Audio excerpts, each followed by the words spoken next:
Good evening and welcome. Tonight we will be going over the history and geography of Bamako in Mali. Mali is located in Western Africa, and Bamako is one of the largest cities in West Africa. In fact, it is the capital city of Mali, and definitely the largest city in Mali. Bamako is located on the Niger River. You can see flowing through here. In fact, Bamako gets its name from the river. It translates to Crocodile River in the Bambara language spoken there. And of course, there are lots of historic sites to see, beautiful mosques and churches, all the government buildings, museums. We'll explore all of those in Google Earth.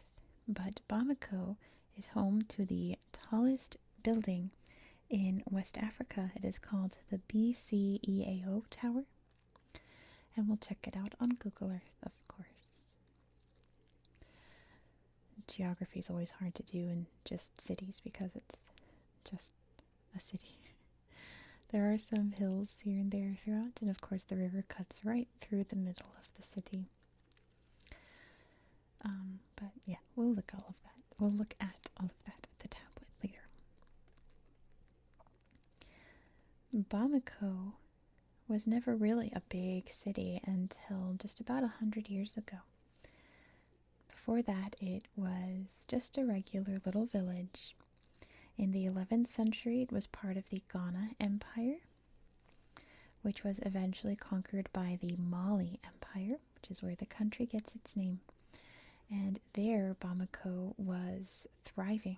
It really grew in population and was considered an educational center of the empire, just like, I wonder if you can see it. I think it's just off screen here. Up here is Timbuktu, which was the real heart of education in all of West Africa at this time. The Mali Empire, of course, being famous for Mansa Musa, who is probably the richest person who's ever lived, of all time.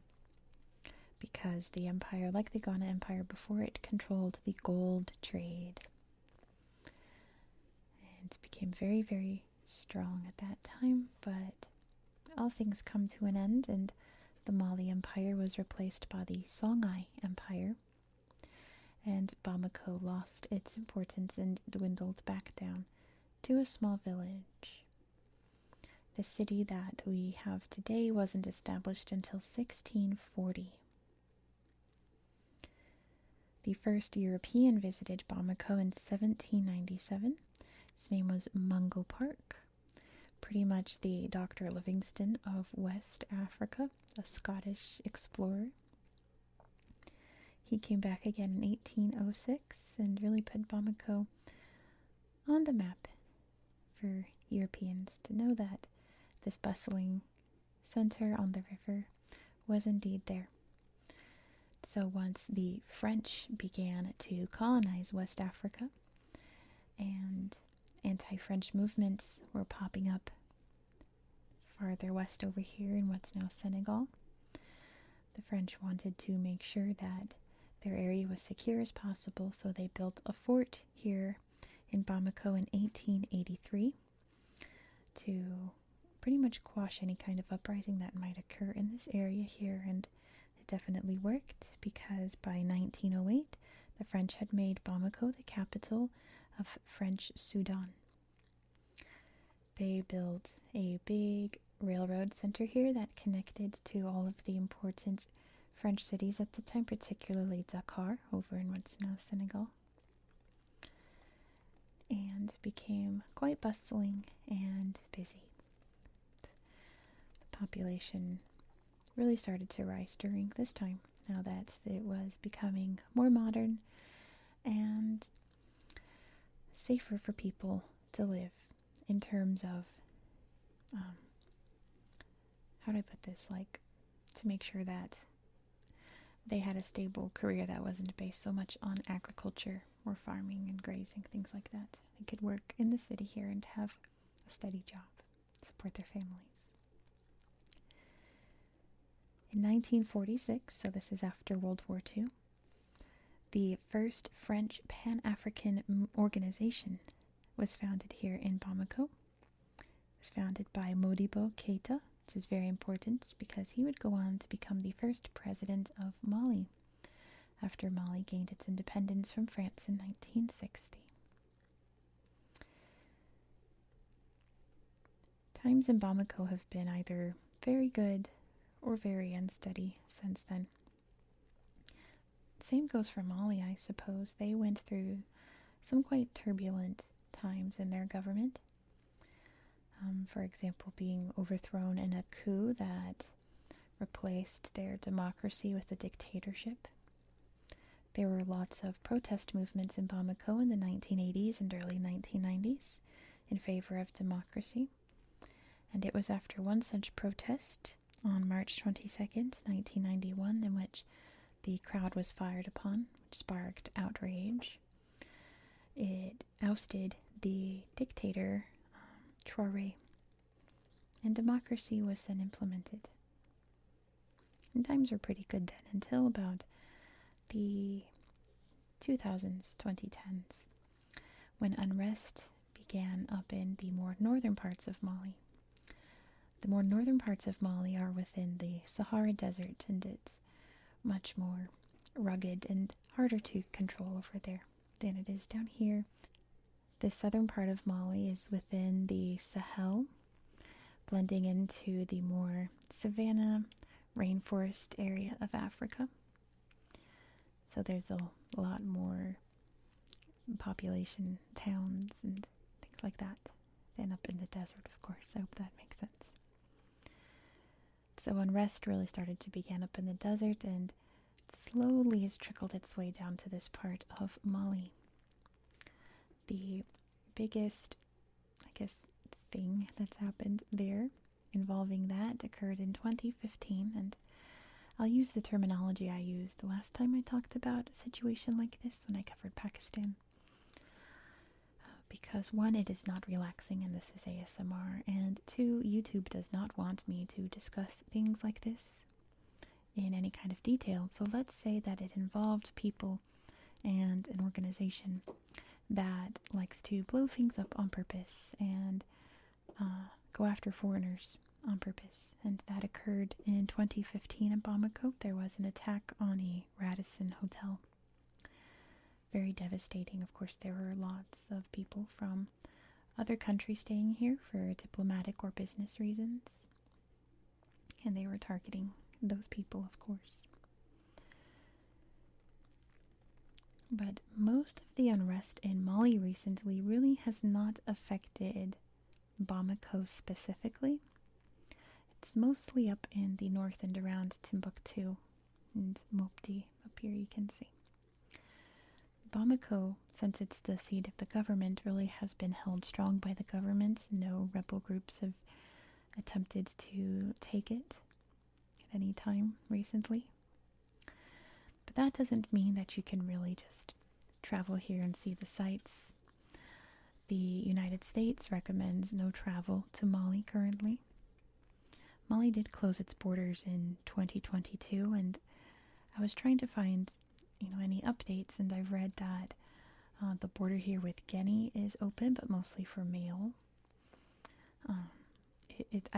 All the sources are really conflicting as to whether or not it's safe to enter the country.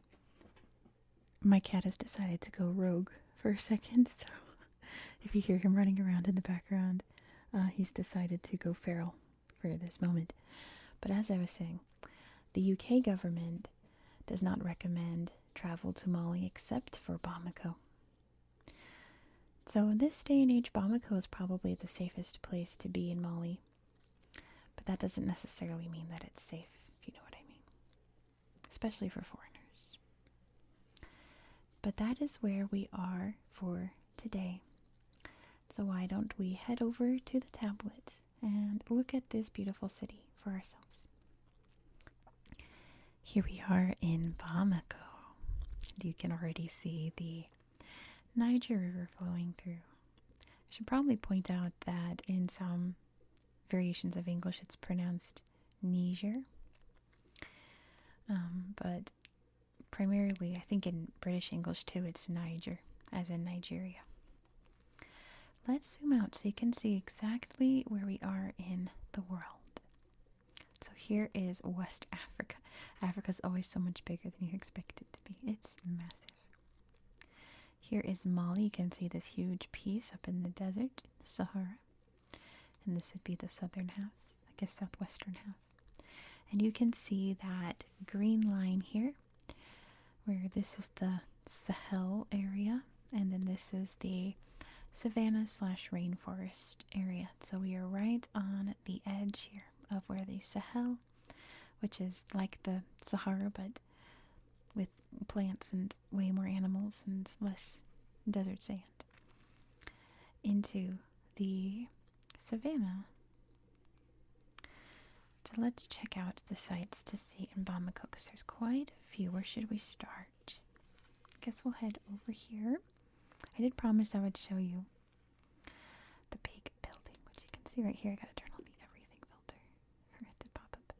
The BCEAO building, which I think I read it was 80 stories tall, which really puts things into perspective. It's a huge tower built during the 1980s, I want to say, but probably 70s.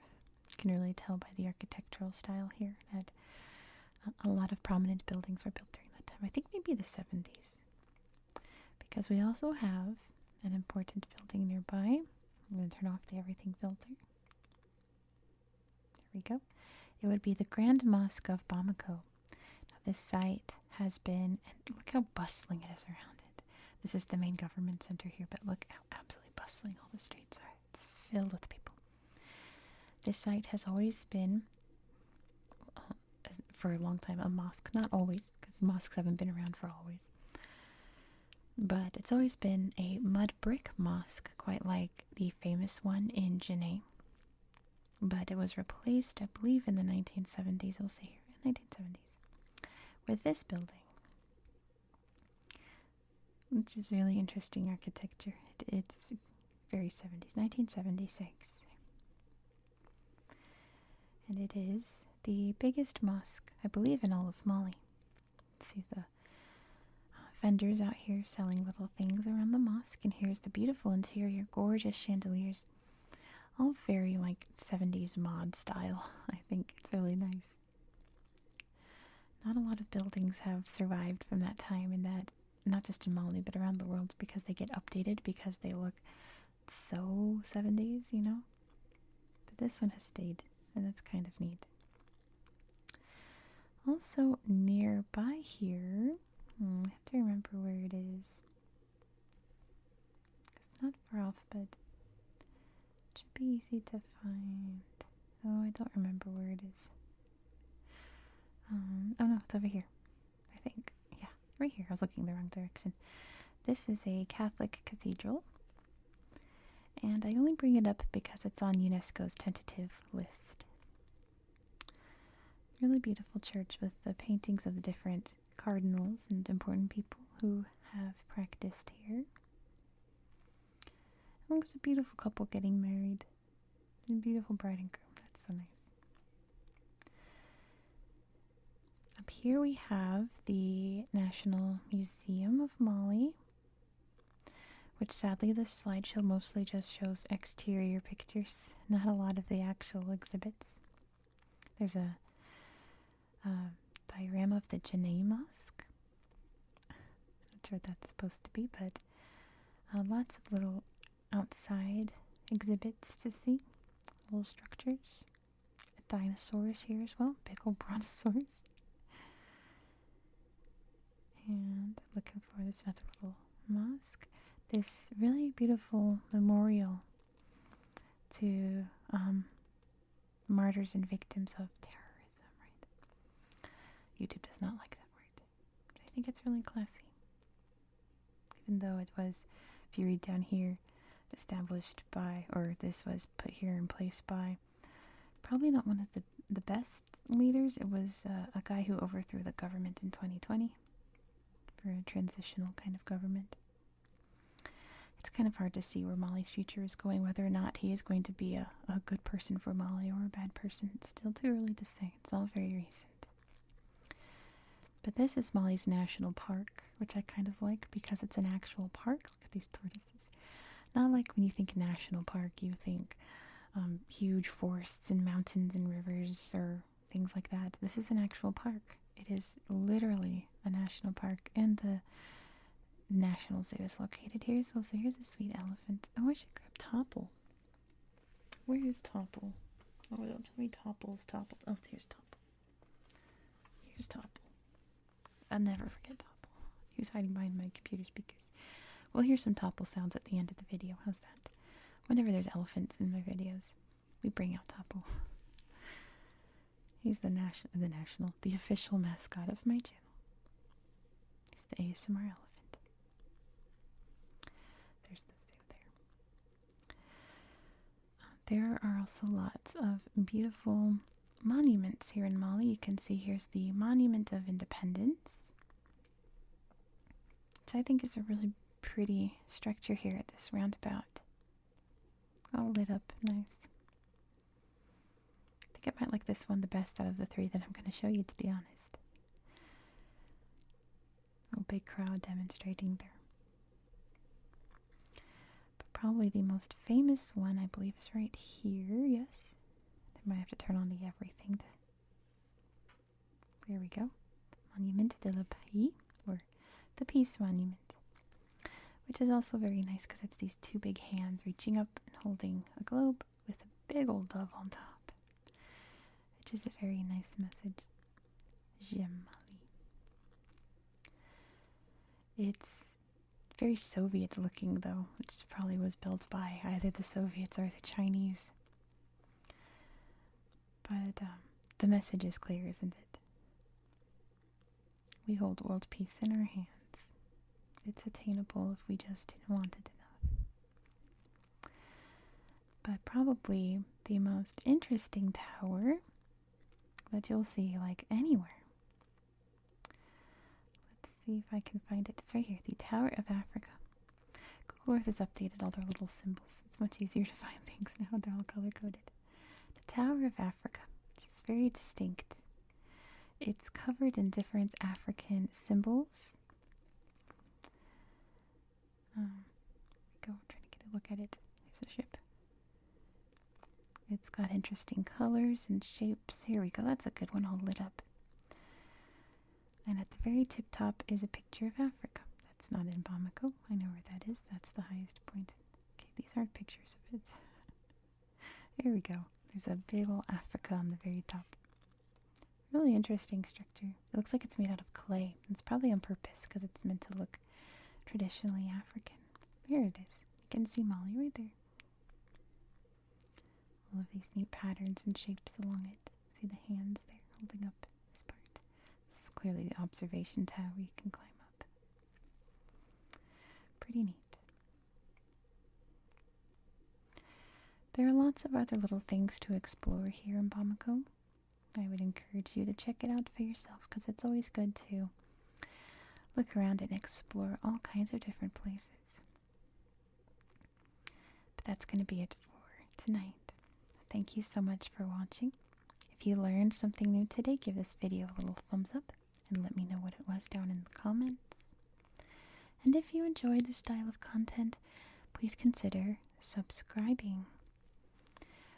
We're going to a lot of capital cities coming up. I posted a little community tab asking if anyone could guess the 5 capital cities that are coming up. One of them is Bamako. We're going to be heading to another African one in a few days. But first we're going to pop over to Central Africa. Probably the most central part of Central Africa. We're going to head to the Central African Republic and explore an area there. So be sure to subscribe so you won't miss out. I hope that you found this video to be relaxing and educational, and I hope that you have a good night. I forgot Topple. Let's have some Topple sounds before we go. I'm gonna brush his trunk against the microphone, and I'm gonna wiggle his ears like this so that you can hear his ASMR ears. Let me move my pop screen. We'll start with some trunk brushing.